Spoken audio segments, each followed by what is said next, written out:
আপনি এমস একাডেমিতে লগিয়া ভর্তি হইছেন, আপনি বর্তমানে এমস একাডেমি স্টুডেন্ট। তো ভাই এমস একাডেমি আসলে আপনার যাত্রাটা কিলান শুরু হইলো?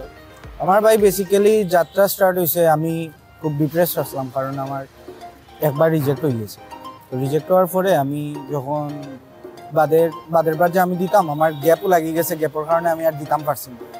পরে আমি তো আর আশা ছাড়িয়ে দিছি। আশা ছাড়ার পরে আমি একদিন ফেসবুকে একটা করে দিয়েছি যে তাই 5 বছর 4 বছর ওলা গ্যাপরও দিয়ে ফাটাই দিলাম। তো এই জায়গাতে আমার 3 বছর গ্যাপ আছে। তো আমি যোগাযোগ করলাম, যোগাযোগ করার পরে দেখলাম যে ওলা একটা অপরচুনিটি আছে যে ধরো আমার যদি গ্যাপও যায় আমি লেভেল 3 করিয়া এটা কাভার আপ দিয়া আমি করতাম পারবো, অ্যাপ্লাই করতাম পারবো।